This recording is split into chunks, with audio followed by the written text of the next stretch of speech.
Well, welcome, folks, wherever you are watching from, and whichever part of the UK or further afar. You are very welcome to our Lesbian Visibility Week panel, powered by Diva and Stonewall. My name's Hannah Bardell. I'm the Member of Parliament for the Livingston constituency up in Scotland. I have a real stellar cast with me today. And we've just had a few tech issues. I think everybody's been living through tech challenges. How many lesbians does it take to get a chat show going? Well, we've just experienced that firsthand. But I'm really privileged to be joined by Dame Angela Eagle, who's the Labour Party MP for Wallasey in Merseyside and was elected in 1992. She's going to give us a bit of her background and was the second out lesbian, I believe. I hope I'm getting all my facts right. Baroness Liz Barker, Liberal Democrat spokesperson on the voluntary sector and social enterprise, was created a life period in 1999 and revealed in a speech in the House of Lords on same-sex marriage that she was in a same-sex relationship in 2013. And Mandy Reid, leader of the Women's Equality Party since 2019, who's also standing as a candidate for London Mayor in 2021.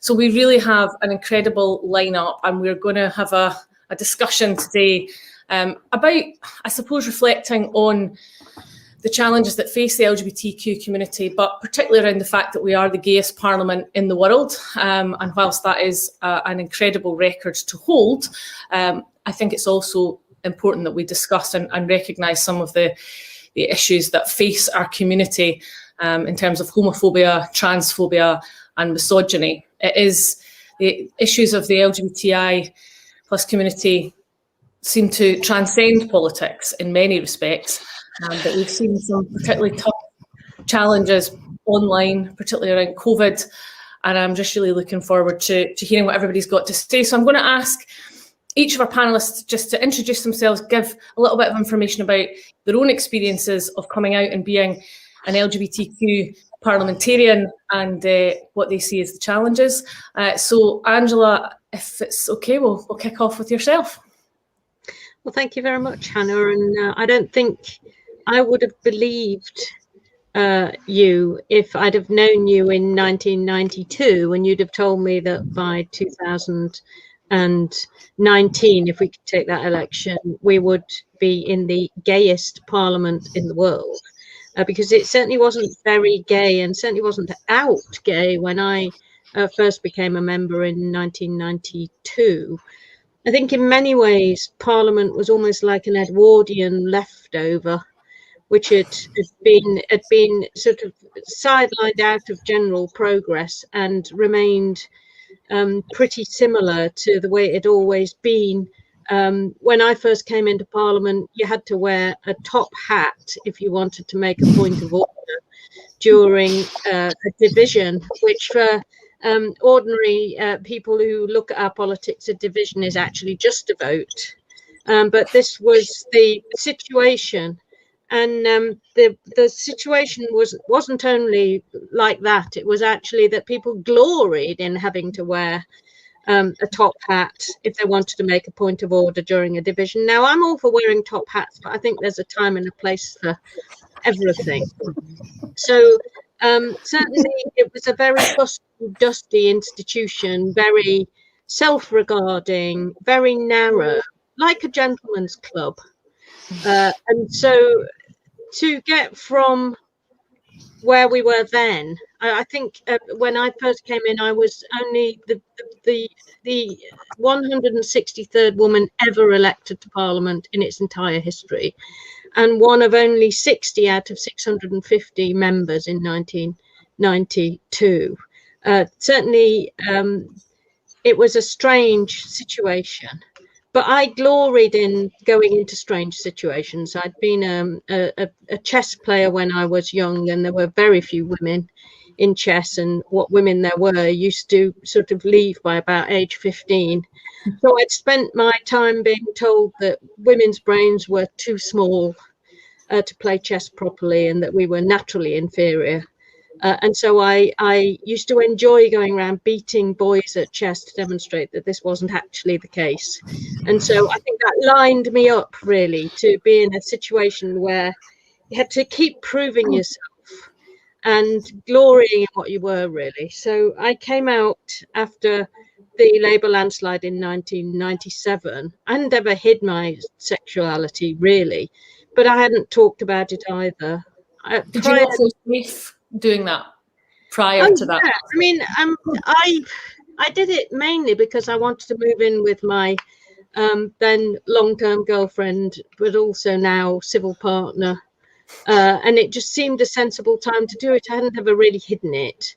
I mean, I remember when I told John Prescott, because I thought I'd better tell my boss at the then DETR, the Department of Environment, Transport and the Regions, that I was going to do this so that it didn't come as a shock. And he said, "Tell me something I didn't know already, love." When I told him. And then he said, "Can I give you a kiss?" Because he just wanted to comfort me. And I said yes, and that was fine. And I got a great deal of support from Tony Blair and the rest of my colleagues in the government when it happened. And I went up and made sure I was in the constituency when the news became public. And the local press came to try to do vox pops to get people to condemn me. And they couldn't find anyone who would. So, you know, the idea that, oh, you've got to be an Islington MP to come out, which was very, very prevalent then, was disproved. This idea that somehow if you're from a northern area or a constituency, then they'll be more narrow-minded about this is completely wrong. But I did find that after I had come out, the only thing that the newspapers ever wanted to talk to me about was who else was. And certainly, you know, are there any hidden ones? And what about Peter Mandelson and all that stuff? And so I just completely disappeared from any media unless I was prepared to dish the dirt on other people. So there was an issue about that, I think. But you just keep plugging away and hope that people will just see you as a politician. Yes, obviously, I'm a lesbian, and I hope that I've helped to sort of lead the way for other people to come out. Absolutely. But at the same time, I'm also a politician and I have other views as well as being a lesbian. I mean, it's an important part of me. It's not the only part of me. But I do think that the media at that stage definitely saw me as the one that got away because I came out voluntarily. And they didn't particularly like that. And so I just literally disappeared as a person in any other way. But I think time's a great healer, and I hope that I've helped demonstrate that you can be an out woman, and there are many more now, thank goodness. But it took 10 years before there was another out woman in the house. Goodness me. Remember, the only option that we had, the only sort of other occurrence prior to me was the wonderful Maureen Colquhoun, who had been deselected and lost her seat as a result of coming out. And who died recently at the age of 90. Fantastic woman. What an amazing woman. Liz, what about you? What, in terms of your experience and you know, the House of Lords and, you know, how that might compare to the Commons. To anything, Or to anything, indeed. But also, you know, you've got a long track record in you know, working in other areas, and particularly I know you're a patron of Open Doors in London, a charity that supports young homeless LGBT people, and you're an ambassador of the Albert Kennedy Trust. You know, obviously you went to high school up my way in Motherwell. I did. What are your experiences? Well, earlier on this year, I would go to a lot of meetings, and there was a point when I had to say to people, I have not yet watched It's a Sin, so don't give me any spoilers. If you give me any spoilers, I'm going to have to kill you. I did it, and the reason I hadn't watched it was because I had to do the whole series all in a oneer. And the reason I had to do that was because there was this very, very emotional, brilliant series about HIV. But you see, the thing is, I left university in 1982. And at that time, I was coming to terms with my identity, and lots of my friends were gay men. And about 1984, 85, they started to get sick. And then some of them started to get very ill and to die. So I wasn't quite Jill, but I was kind of a Jill, really.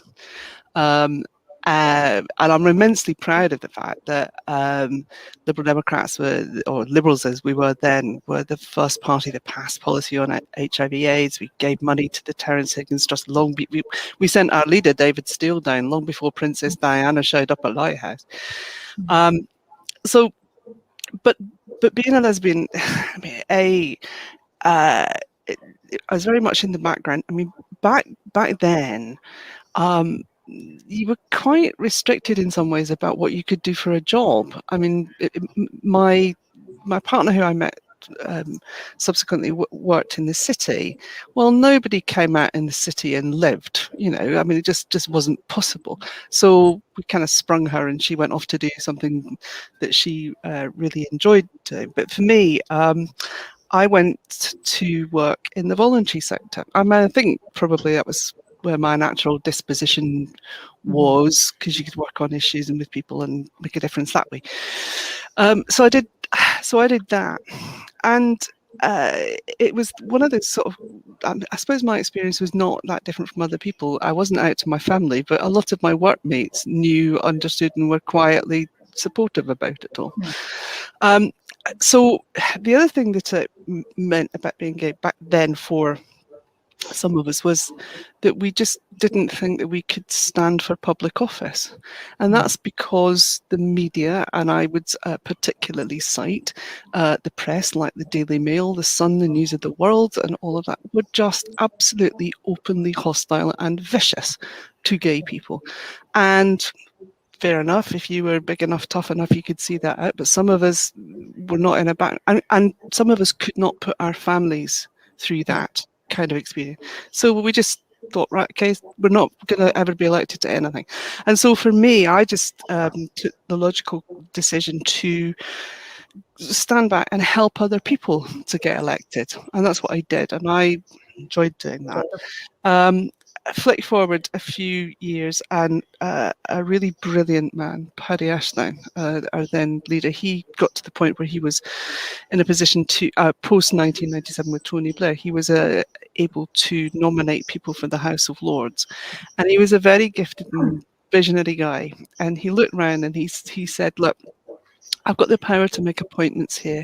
I don't want to make them all white, boring, middle-aged men like me. What I want to do is I want to put in people who are different and make up the deficit in diversity that we've got in the Commons. So he picked younger people and people from and me. And when it happened, I mean, I really didn't see it coming. I mean, honestly, you don't grow up in Motherwell and think, I'm going to be in the House of Lords. You know, I really am. But when I was elected, the one thing that bothered me was about being out, because I wasn't out because of family reasons. And the great thing about the House of Lords was that the rule was that as long as I wasn't hypocritical about it, then people by and large left me alone. I mean, it's a fairly open secret. I mean, people knew, but provided I was not hypocritical, that was okay. So what I did was, for years and years and years, I worked away in the background until my personal circumstances changed, and then it was possible to be out publicly. And I decided to do that in a way that I hoped would be impactful. I think it was. Yeah. And now I use my position and influence, whatever position and influence I've got, to work for other, to work for those who come behind me. But that's a long period to have, have lived, been doing your work, and not be able to be your whole self, I suppose. Yeah. Because of the media, and I suppose perhaps there are some parallels now with the experience that trans folk are having. Absolutely. Same treatment, the fear. same arguments, same, all the arguments that they put against, they threw against us, they are now doing in the same systemic way towards trans people. I don't believe that there is any evidence that trans people are a systemic threat to others at all, and I tell you what, growing up as I did tell me was about the importance of allies. When people were abusing me or making statements about lesbians and all that, the people who were our allies were so important into helping to break all that down. And that's why I believe very passionately that we have to be allies to other people, including people that we don't like. That's really important. Yeah, absolutely. Well, that's incredible. Thank you so much, Liz. Mandy, if I can come to you, I know you've... Angela just wanted to comment on this. So should we just... Yeah, I just very briefly wanted to agree with Liz about the importance of having protection for all members of our community. And I very much think that the attack on trans people and is part of the backlash, which I'm sure we'll talk about later. But it's also, I think, a gateway drug to blatant homophobia, and it's beginning to be shown up to be what it is. So we actually have a moral duty to defend trans people, but also a very important self-protection mechanism to do so too. But anyway, I'm sure we'll get on to talk about that later. No, you're absolutely spot on, Angela, and I think we all feel that, whichever democratic institution we're in, whichever political party we're in, it is about coming together, really, isn't it, and challenging those old tropes, and trying to protect our trans and non-binary siblings, because some of the stuff is just so grim and so damaging. I know, I'm sure we all have folk in our community, and I have friends and constituents and parents whose children are trans and are terrified about what the future holds for them. And I think that must be just exactly, because I didn't experience really very much at all of what Angela and Liz experienced, because I was older when I came out, and also I came out at a point where, I get to experience and have experienced the freedoms and the equality that you fought for. And I'm sort of almost, but not quite the next generation. And to me, that's a sign of, I hope, progress, that I got to come out to largely a really positive response. But Mandy, tell us about your experiences. I know you done a huge amount of work on equality issues. You founded the Cup Effect in 2015, which is a period poverty charity, donates menstrual cups to those in period poverty in the UK and East Africa. You grew up in Somalia and Swaziland during the apartheid period as a child. That must have, you must have some experiences that are just really incredible. For sure. Well, where I want to start actually is I want to sort of pick up on the story Angela told, because it actually intersects with my own. And that is because in 1997, when the Labour Party had that extraordinary landslide victory, there was massive jubilation and euphoria in my household. We were living in the UK by then. I was 16 years old at the time. And, for weeks and weeks, months actually that followed, conversations about politics were all we really talked about at home. The story of Angela coming out, wove its way into some of the conversations we were having. And at that time, I knew what my sexuality was, but it was my private business. I wasn't ready. I wasn't confident about putting that out in the open just yet. But having, and I don't know, I don't want you to feel awkward, Angela, but your example, it really did signal to me that I could do anything that I wanted, despite, and I hate to use the word despite, but that is the appropriate word for how I felt at the time, despite my sexuality. I actually had no intention at all of becoming a politician. I mean, that's another story. Okay, here I am. But when it comes down to it, seeing somebody at that, level of politics in the public eye, showed me that it gave me a sense of, okay, this needn't be an impediment to me. I didn't feel, a guarantee that there'd be an easy path towards whatever I wanted to do. But the idea of a woman being out in politics, that being discussed around my thankfully very progressive dinner table at home, gave me that signal. And so I do just want to thank you, Angela, because I'm a living, breathing example of somebody who saw your trajectory, that glimpse of it, and felt, that my possibilities are as broad as I want them to be. But going back to my own sort of background and upbringing, I did spend most of my childhood in Southern Africa in the twilight years of apartheid. My mother's Black, my father's white. And so issues of equality were always very, very sort of prominent. The existence of our family was politically significant. And I want to kind of acknowledge something that's really interesting about South Africa, because once apartheid was dismantled might be a bit too strong, when it formally came to an end, 1994, following that, they introduced one of the most progressive constitutions ever seen in the world. And I found that super, super, super inspiring. I mean, it was literally the first place in Africa where same-sex marriage was allowed, the 5th place in the world. It was the first place in the world to completely outlaw any form of discrimination against homosexual people, et cetera, et cetera. But I raised that because, yes, it inspired me massively. And as a young person, made me think, right, it's possible for these high ideals I have to be put into practice. And I want to be part of making that happen in any way I can. But actually, there's a disconnect between what's in your legislation and what actually happens in practice.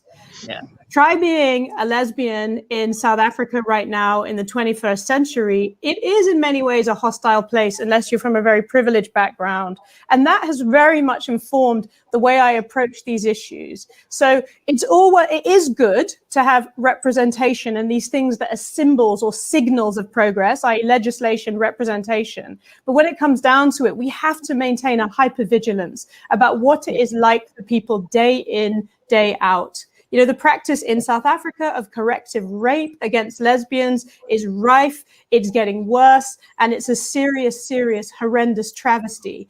And I often find myself questioning, right, in this country, what are the parallels? We've touched on some of them a little bit, what it feels like for our trans siblings, just trying to navigate the world and make their way. And actually, our work, I think, as people who are in politics, is to, yes, fight for those material things, but at the same time, hold space, create communities whereby the reality of what's going on for people can be, properly acknowledged and dealt with. And yes, the advantage I suppose I have being leader of the Women's Equality Party is our party was designed by and for women with intersectionality baked into our constitution, baked into our founding policy document. I'm not saying we get everything right. Of course, we actually don't.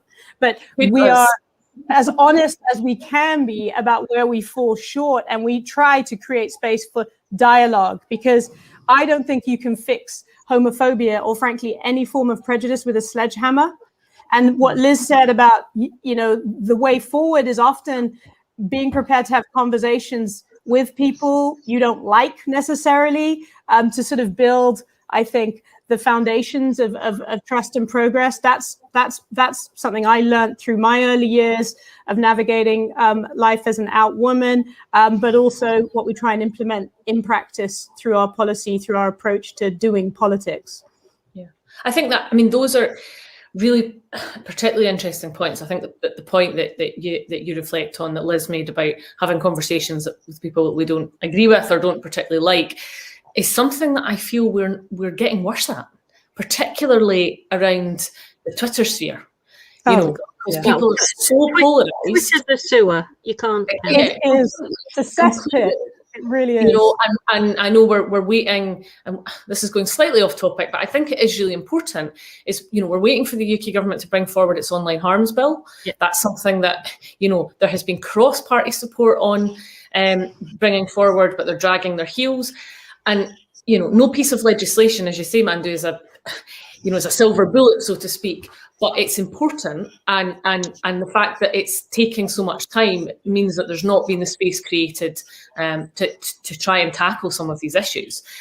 You know, and people are influenced by Twitter, even though we all know it's a sewer. There's so much polarization, and that's being compounded. But I think that, so I wonder about folks' views on how we create better spaces to have discussions with people that we don't agree with and those who we don't like, and also perhaps some reflections on backlash. So, you know, Black Lives Matter, Me Too. Are we seeing, you know, are some of these issues just, you know, they're still embedded in communities and societies, and we still need to keep working, yes. But is there also stuff, I mean, I remember hearing Baroness Helena Kennedy talk about the backlash against Me Too. You know, is it some of this down to, you know, that we have to recognise there's big uprisings, and then we face a backlash, and how do we take that on? Angela? I think there is a backlash, not least because of the rise of populist politics across the globe, and we can all name the people that we're talking about. And you look at the death toll from COVID, it's normally, there's a positive correlation between how populist and anti-scientific the leader is and the death toll. So that is partly trying to create, as Hannah Arendt would have said about fascism, trying to create the world in the image of one particular person rather than have a look to see what the facts and the science is, and then deal with the problems. And I think you've got Greta Thunberg on one side with climate change and Bolsonaro on the other. And, you know, so I think there is actually a battle going on across the globe between the rise of that kind of populism. It's not fascism yet, but it's a different sort of authoritarianism that we've seen rising. And that is the backlash. And of course, that kind of thing can't exist if you've got solidarity across people who need to be liberated. And obviously, if people are liberated, then that creates a different kind of society with more voices, more diversity. And I think those of us on the progressive side of politics need to build those alliances. Those on the backlash side of politics and the right-wing populist side of politics tend to want to have culture wars and tear people apart and put them in different bits so they can spit at each other. That is why what's going on with feminism and trans is really worrying, and we've got to build bridges. That is why we've got to remember who wins if we don't think about how we can support each other. An example in LGBT liberation is sort of talked about in the film Pride, which is about lesbians and gays support the miners going to Wales, realizing the police are dealing in the 1980s in a similar way to the miners during the strike, as they were dealing with LGBT people on the streets of London, trying to have their liberation marches, realizing that there was actually affinities between them and working together in solidarity across those things. Now, I was at the 1985 Labour Party conference where the mining union seconded a resolution which became our policy on all LGBT rights, which we put into effect when we were in government in 1997. I was there when that expression of solidarity that had built up from people's personal experiences was expressed through the Labour Party conference, became Labour Party policy, and in the end became our country's new laws. But of course, now we're in a situation where we've got to stop backlash and work to make those laws on equality a reality for every LGBT person. And we can only do that if we talk across these false barriers. Me Too, women want to be liberated from sexual harassment. Black Lives Matter, people in our black communities want to be treated equally and have the same opportunities as everybody else and not face discrimination. We have more affinity with people who face that sort of discrimination, be they people who've got disabilities, people who are black and Asian, ethnic minority people, women. You know, more unites us than divides us. And if we remember that, we can build alliances and make our society better. If we forget it, we are divided and ruled. Absolutely. Liz, you talked a lot about your experience, supporting those with HIV and AIDS, and some of the, the really, I mean, I have memories as a child. My mum was a social worker in Muirhouse, and so, through the heroin explosion, and talked a lot to me as a kid about it. And I remember the advert with the tombstone. And when I saw that in It's a Sin, it was such a moment for me because, I remembered it as a kid, seeing it on the television and being so impacted by that. And then, being taught a little bit at school about the myths that were around about, contracting HIV, but also just reflecting on, sex education, relationship education, and how appalling it was and how terrible it was. Now, in Scotland, we've got this amazing campaign called Time for Inclusive Education. I know all of you have done, incredible work in terms of England and Wales, but there's been, pushback from the UK government in terms of removing funding for education. And these are things that, we're not perfect in Scotland by any stretch. And there are big challenges ahead for all of us. But in terms of how we tackle, going forward as parliamentarians, as legislators, and as elected representatives, how, what more do you think we need to do, legislatively and societally, learning from the past experiences that you had, Liz, in the communities and with the people you worked with? I think I would say a couple of things. I think it's always instructive to look at what your enemies do. And traditionally, the enemies of LGBT equality have stood up religious hatred, I think often abusing religious text and religious belief. They have also gone to clamp down on public services. Now that means everything from whether or not you should provide treatment on the NHS for minority groups, reproductive health, whatever, through to education and libraries. I'm a big fan of libraries. I think libraries are one of the great civilizing forces in our world. As a kid, I lived in a Carnegie library. Above the door, there was this phrase, "Let there be light." He may have made his money in terrible ways, but he left a hell of a legacy to people, and therefore I think that for us, our key job is to preserve and defend fully inclusive public services, because those are the lifelines to communities. Because what happened, if you go back and look at HIV/AIDS, the reason why in this country, in the United Kingdom, we have, that includes Scotland with its particular and different thing. My brother used to live in Muirhouse, so I know quite a lot about that part of the world. The reason why we've had a really good story overall, not for some BMA communities, but overall on HIV, was because we had good, decent, basic public services which everybody could access. But then we had informed communities who were working with the professionals in those to make them even better. And that's what I think that we need to be doing across the piece. I often think about things like mental health or sex and relationship education.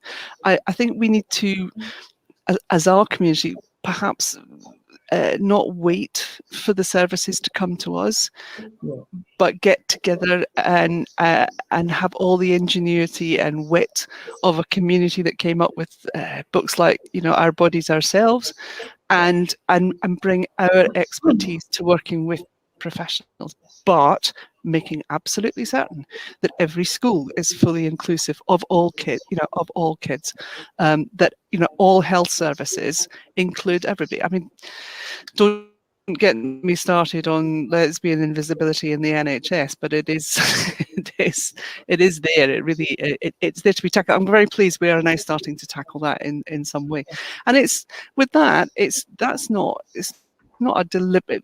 By and large, it is not people in the NHS going out to do us down. By and large, it's lack of knowledge and lack of awareness, which we can work together with people to do.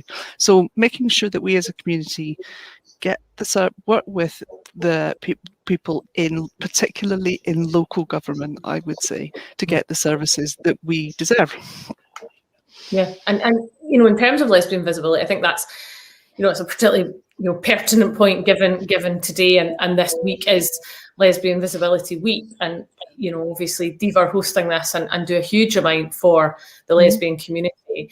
And I was discussing this recently in terms of representation in the media. So It's a Sin was fantastic, but there was a discussion after that about why do we not get more in-depth representation of lesbian characters, lesbian lives? Line of Duty, I'm sure we're all fans of that. And spoiler behind. I may have to kill you. Go on. Yeah, no spoilers. but just the fact that I was discussing it with a friend that yes, there's lesbian characters, but it's just sort of tokenistic, referred to in passing, and nothing in depth about their lives. So that poses a significant challenge, because we might see ourselves reflected back incidentally, but we don't see ourselves reflected back or really focused on in any kind of in-depth way, and we need to do more about that. Well, you're right. I mean, there was a point when we were praying not to turn up in a TV series, because it was always, we were getting mown down like nobody's business, and there are not that many of us to start with, and it was because the writers didn't know what to do. So people clearly took some of the writers like Sally Wainwright and said, look, this is us, and she then listened and began to write, Gentleman Jack and all that kind of stuff. It is a matter of educating people. Yeah. I think. Yeah, absolutely. But perhaps there's more that we can do as well as parliamentarians, representatives, to press the media, because it's not just on screen, it's also behind the screen as well. Who's writing, who's producing, who's commissioning. I'll be saying something later this week about an all-party group I plan to start on representation in the media, and hopefully I can get you all involved in that. I mean, it is very much about power. It's very much about power in these industries. If you look at the Oscars, which just happened overnight, the first time you've had any kind of diversity, really, only the second woman ever to win a best director Oscar. And it's because the industry is owned and run by men for men. And until that changes, there's been good representation on and off. We could all reel off a few of it, but you can't change that fundamentally until you change the power relationships within whatever industry it is. Yeah, and those examples tend to stand out because they're actually a rarity. I actually want to get to the point where it's not even interesting that, the woman who won Best Director was a lesbian or whatever. So I guess I have high demands, high ambitions, and I know that a degree of patience is required. But linking to what you were saying, Angela, actually, and you, Liz, as well, I think power is a really interesting one, because all of us who are in any kind of leadership position, who have a platform, I think need to be, and anyone watching as well, I think we do need to have a vigilance about how we use our power. And I just want to give an example of the year we've just had. I've been reflecting on this, and I'm not going to lie, I'm a bit weary after last year, and I think that's why I couldn't handle the technology signing in today. But actually, one of my reflections is that in our realm, we obviously did a hell of a lot of campaigning to highlight domestic abuse in the context of lockdown. And I do believe that we made headway, and we played an instrumental role in helping to raise the public consciousness around this issue, which was an issue before lockdown, but was a much more intense problem during lockdown.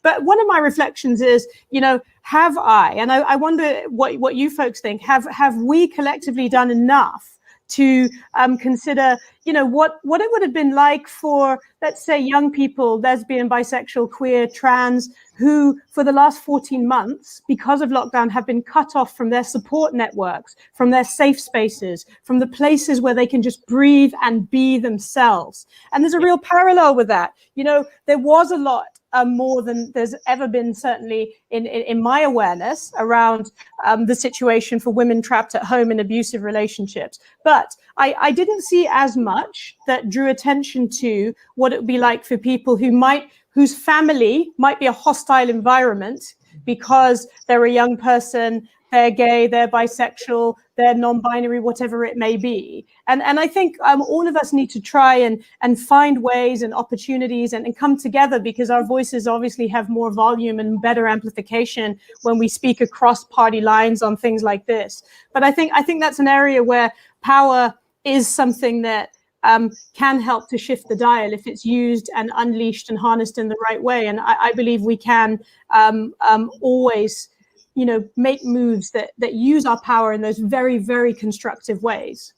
I think it's an important point you make, Mandu. And I also think that as we emerge from lockdown, an awful lot of those support networks that were taken for granted because they were built up over many, many years of activism are, if not already, throttled in because of what's happened in the hospitality industry, because of what's happened in the charities and the third sector areas. And I think it's going to be very, very difficult to ensure that a lot of that infrastructure is actually maintained. And we've got to do our best to enable those that are making decisions to take it seriously, not only from a mental health point of view, but from a rebuilding point of view. We could lose an awful lot of infrastructure that we've taken for granted over community. I mean, even in terms of just leisure, in my experience, there's always been fewer kind of lesbian bars and places where socializing can happen as compared to those that cater to gay men. Now, I do think that the COVID recovery is going to put those already scarce resources, forms of specialist, but really important infrastructure. It's really hard to quantify how meaningful those spaces are. And I wonder what we can all collectively do actually to try and manage the negative impact that will inevitably become clear to us over the months ahead. I think there's a couple of things that we can point to. Charities like the Albert Kennedy Trust and so on have made the best of the tech, the potential for tech to connect people in different ways. Also, in terms of services, I know I happen to be chair of the all-party group on sex and reproductive health. Things like access to telemedicine for women has been really important. Women who could not previously access services, and also women who were in really difficult situations, they were being trafficked and so on, have managed to contact those services, and they've been rescued as a result of it. So that's a good thing. I'm on the board of a charity called Give Out, and we last year set up a COVID-19 fund, and we have funded LGBT groups in difficult parts of the world. Usually we fund sort of human rights and advocacy work, but for COVID we gave small amounts of money to different people to make sure that they could run emergency services to their communities, exactly in hostile parts of the world where people were stuck with families, maybe couldn't get access to medicines, couldn't get access to just about anything. And we've got some very good stories to tell as a result of that. So I think the world is not going to be exactly the same as it was. But I think it might actually be better for more people. And I think we might perhaps be moving slightly beyond the where we were before, which was in big cities in liberal countries. It was okay to be gay. But beyond that, it was pretty tough. It wasn't. Well, Yeah. but actually we might be able to, using tech, and I accept that there are limitations of it, we might be able to get better services and better support to people living much more disparately, and to build different sorts of hybrid communities. So I'm quite hopeful about that. That's an incredibly positive message, Liz. And I think, you know, as we come out, I mean, we've talked a lot about the challenges, and we are going to have to wrap up, but it'd be great just to hear from each of you your sort of your rallying cry and your, you know, perhaps positive points as we come out of lockdown, and what you think we can do, and, you know, the hope going forward, because there has been, you know, some major changes. That just the fact that we are the gayest parliament in the world is incredibly important, and we have a really excellent broad range of representation in the LGBT community in both the Commons and the Lords, and that you know, not in and of itself necessarily every day makes a difference, but I think collectively, the work that we're doing, the work that we've spoken about, and just the fact that Mandu and I have had quite significantly different experiences to Angela and Liz, and stand on your shoulders and stand on the shoulders of those who have come before us to make our experiences different. And I think particularly the point that Angela made that resonated with me was that thing that once you come out, yes, you become a cheerleader, and that's really important. But actually, it's also really important that we empower and enable our colleagues who are not, you know, from a minority group to support us and to be champions for equality and diversity as well. So perhaps I can just go round. Angela, do you want to start just a positive thought for going forward? Well, those of us who exist to make society better and change society to make it more inclusive and diverse, and therefore more effective and a nicer thing, know that we can only do that by working and campaigning together across all sorts of boundaries, especially when we have those around who are trying to divide us and rule us and send us back to the Dark Ages. So, as I've said in the House of Commons, I'm not going to go back into the closet. As a woman, I'm not going to go back into the kitchen, although I do enjoy being there. I choose to. And I want to make certain that the society that we pass on to those who are coming after us is a much more civilized, much more friendly, inclusive society where people don't need to be in pain or worried. And let's start by banning conversion therapy. Yeah, fantastic. Liz? One of the things that people have said a lot throughout the pandemic is it isn't over for anybody until it's over for everybody. I would say in terms of women's equality, if it's not for all women, then no woman is going to be safe. And whatever we do, we have to be sure that we include all sorts of women in all their variety and their infinite forms and shapes and sizes and so on are included, whoever they are. And if we do that, and if we take the advantage of the technology, we'll get somewhere. You know, we'll get the chance to talk to people who live in, who are parliamentarians in oppressive regimes, and start mentioning the word lesbian to them. And eventually, over a very long period of time, we will get there. Fantastic. Thank you, Liz. Mandu?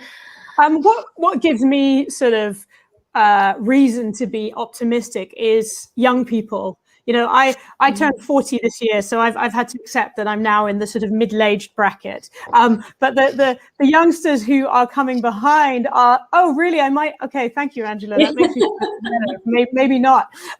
But you know, the generations that are coming up are so different in terms of their confidence, the vocabulary they have around these issues, their determination, compared to me when I was 20 years old, in relation specifically to LGBTI solidarity, campaigning, etc., etc. And so I think, you know, in a way, we can and we should create environments where we let them, with their I think, heightened, advanced consciousness on lots of issues lead and guide and steer us. And I think representation, as I've said at the very beginning, is important. Yes, diversity matters. But there's that beautiful maxim, which I think we should really remind ourselves of. And the youngsters definitely get it. Because I really see diversity as a sort of a starting point, a point of origin, rather than a destination. And you know how people say diversity is being invited to the party, but inclusion is being asked to dance. Now, I do think that the younger generations just have that baked into their psyche in ways that it took me a little longer to fully learn and appreciate. And so one of the things we're doing as a party that we'll be launching later in the year is creating something called the WEP Academy, which will be open to anybody. And the idea there is to help people come together, find their voice, find their power, find each other. Even people who may, as a starting point, have different or divergent views. The idea is to help people, listen, learn, and combine their efforts to do political activism, to do grassroots activism. And so, yeah, we'll be trying to incubate as much of that as possible and let the people who have a slightly advanced consciousness on this kind of lead the way. Yeah, I think that's an incredibly positive note to end on, and I would say the same. That I have two nieces, one who's 6 and one who's 18 months old, and I think about how different the world that they are growing up in is going to be. The fact that they have an auntie who's a lesbian, they've never known any different than her having a same-sex partner, that they'll have inclusive education. That's not to say that they're not going to face significant challenges, but my hope for the next generation is that like you say, Andrew, I see and I experience the younger folk in my party who just have a completely different perspective on some of these dogmatic issues of discrimination and are ready and willing to fight and be vocal in a way that I think some of us were scared to at times or faced such huge backlash, that the backlash that we are fighting against will benefit them, and they will carry the torch forward in terms of diversity and inclusion. So thank you to everybody who's taken part. Angela, Les, Mandu, it's been an absolute pleasure. Thank you to Diva and Stonewall for supporting this, and to all of the sponsors. And we look forward to many more discussions like this, and hope you've enjoyed this chat. Happy Lesbian Visibility Week. Thank you. And to you. Thank you.